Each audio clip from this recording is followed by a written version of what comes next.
rien seul et sans armes. Il y a 20 ans, tu avais des compagnons qui, eux, ne revinrent pas, mais saurais-tu l'expliquer? Si tu convoques l'Assemblée. Je ne la convoquerai pas. Les hommes sont des moutons qui suivent le plus fort. Mais qui sont les prétendants? Je pense que nous aurons à redouter surtout Antinoos et Eurymaque. Ah oui? Ils sont bien jeunes. Il y a 20 ans, ils l'étaient. Ouais. Tu as raison.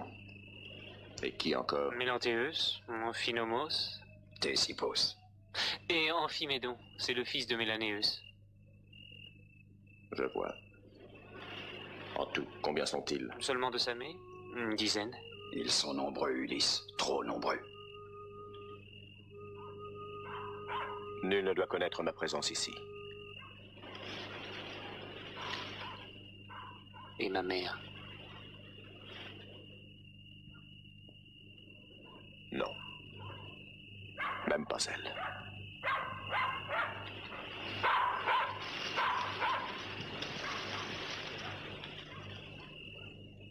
Le navire que les prétendants avaient lancé à la poursuite de Télémaque revient au port.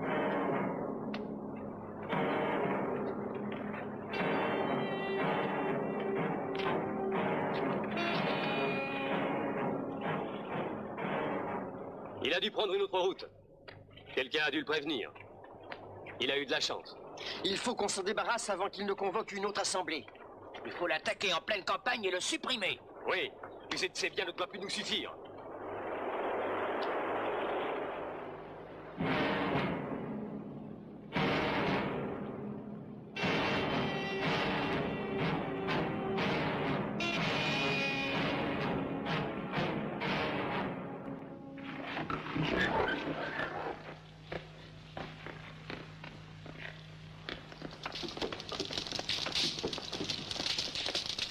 Quand elle apprend l'arrivée imminente des prétendants, Pénélope décide de les précéder dans la grande salle du palais. Elle veut se tenir à sa place, près du trône royal, pour s'adresser à eux.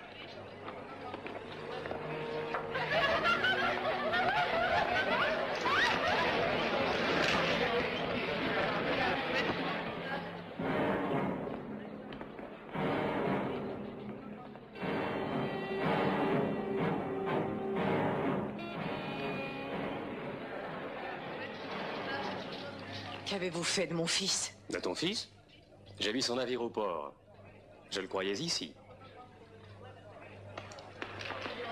Je te demande où il est. Je ne sais pas. Me prends-tu pour son garde? Je connais tes projets, Antinoos. Tu es mal renseigné. J'ai vu ton père s'agenouiller devant le roi jadis. Au milieu de cette salle, je l'ai vu implorant grâce et protection. Et Ulysse, ce jour-là, lui a sauvé la vie. Et tu viens comploter contre le fils d'Ulysse, hein? C'est cela.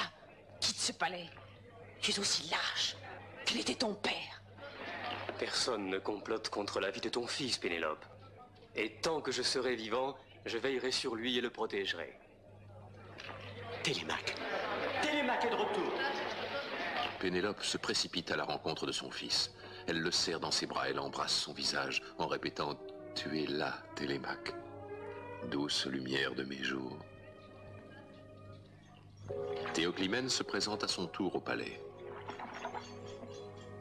Les servantes s'empressent de laver les 2 hommes et de les frotter d'huile.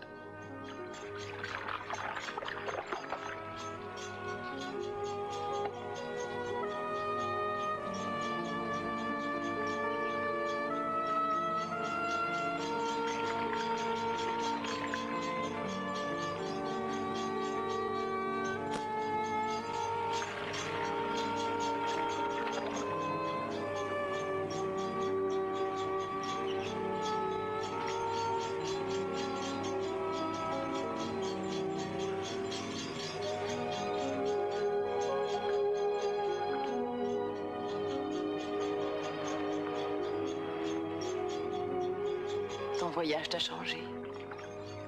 Tu es plus résolu et aussi plus calme.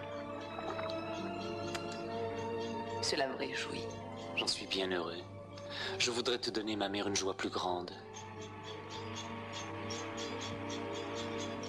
Quand ton père est parti à la guerre, sais-tu ce qu'il m'a dit? Si le sort m'était contraire, je te confie tous mes biens. Maisons, serviteurs et troupeaux, et mon fils. Et quand à ce fils la barbe aura poussé, tu lui céderas enfin le pouvoir. Et t'a-t-il conseillé de prendre époux?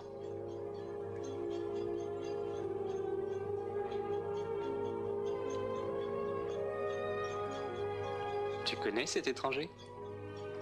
Tu dis qu'il s'appelle Théoclymène? Il arrive d'Argos. Il m'a demandé l'hospitalité à mon bord lorsqu'à Pylos je me suis embarqué. Il a commis un meurtre. Pourquoi avoir accepté à ton bord un assassin?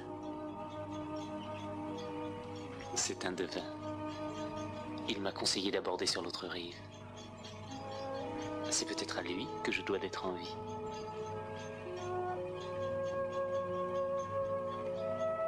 Tu reviens avec un hôte étrange, tu évoques l'avenir, mais tu ne dis rien de celui que tu cherchais.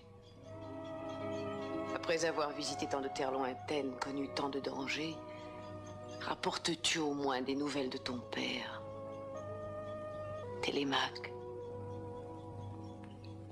À Pylos, Nestor me reçut avec affection. Mais de lui, je n'obtins aucune nouvelle d'Ulysse. À Sparte, j'ai pu voir Hélène et Ménélas. À eux également, j'ai fait le récit de ce qui se passe en Ithaque. Ils admirent ta longue patience, mais ils ne peuvent rien pour nous. Ils ignorent où est mon père. Digne et fidèle épouse, que peuvent te dire Ménélas et ton fils? Que ne t'adresses-tu à moi qui peux lire l'avenir? Je ne vois pas les hommes, mais les signes dans le ciel. Je sais qu'il faut continuer à attendre le roi. Il faut l'attendre, gagner du temps, inventer d'autres ruses. Tu sais quel langage de tenir au prétendant. Ulysse n'agirait pas autrement. Tu le sais. Comment était-il? Qui? Mon père, quand vous vous êtes mariés. Ulysse? Comment était-il? Il fut le dernier à venir, le dernier à faire sa demande. Mon père était furieux. Il était le moins riche. On disait qu'il n'était pas le plus courageux. Et quand mon père lui dit non, Ulysse baissa les yeux et quitta la salle. Il partit sans se retourner. Alors, je l'ai suivi. Quand il me vit, il posait le pied sur son char. Il ne dit rien. Il fit asseoir Pénélope et le char s'éloigna. Alors mon père voulut nous faire arrêter. Il se mit droit devant moi. Il voulut me faire descendre.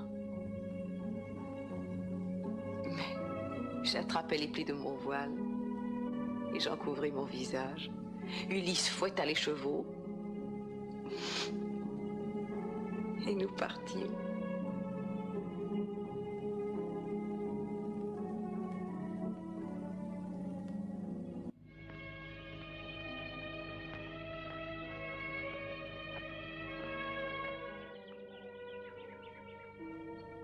Ulysse et Eumée ont pris le chemin de la ville. Le porcher a donné à son maître une besace et un bâton, complétant ainsi son déguisement. Et tous ceux qui les croisent de se dire « Il est bien vrai qu'un homme fréquente toujours son pareil. Regarde le porcher qui emmène le gueux au palais. »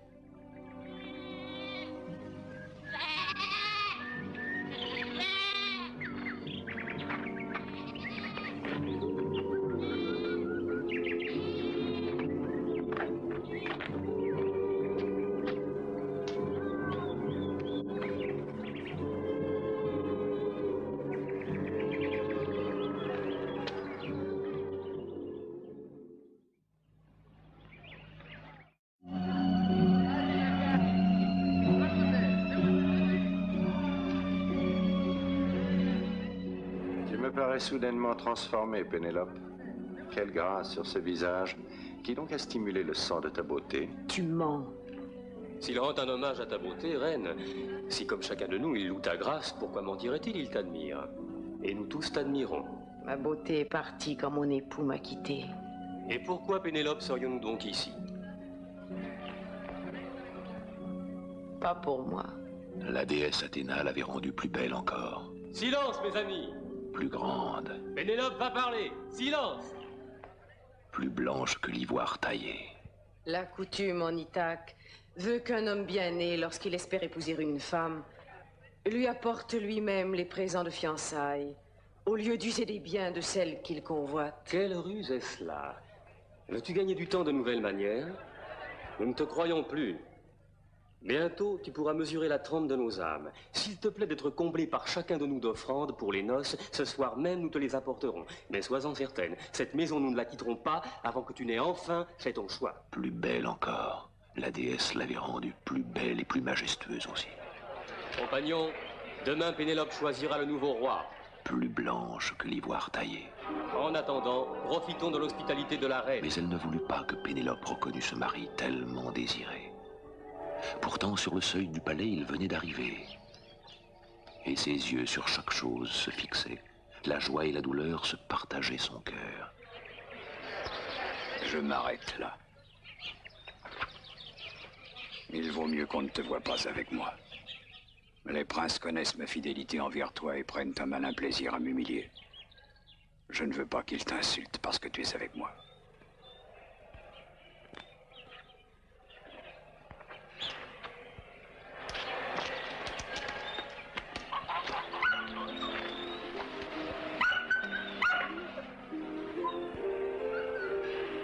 Argos. C'était Argos, en effet. Un chien qu'Ulysse lui-même avait élevé. Mais il n'eut pas le temps de le dresser pour la chasse. Tu te souviens de moi? C'est vrai, après 20 ans, tu te souviens.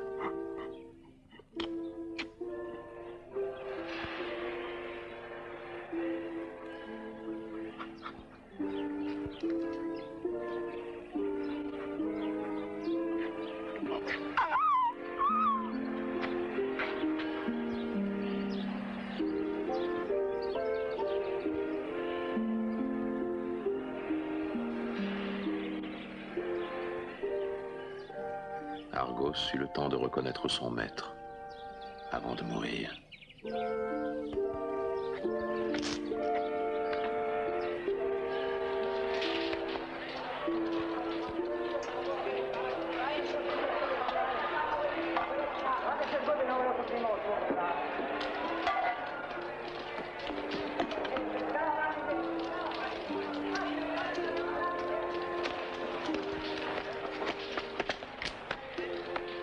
Que viens-tu faire ici, vieillard?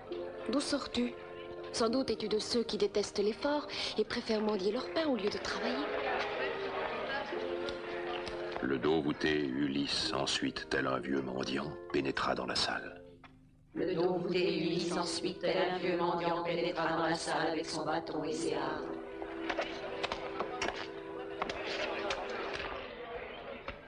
Euryclée, donne du pain au mendiant. S'il en redemande, porte-lui une miche. Il pourra en manger autant qu'il lui plaira.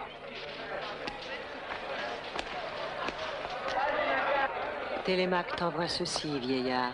Que Zeus lui soit clément, servante. Merci pour ce pain. Voici qu'Athéna, venue près du fils de Laërte, Ulysse, le pousse à ramasser les restes de chaque prétendant, afin qu'il voie lui-même qui était juste et qui était injuste, bien que malgré cela, tous soient promis à la mort.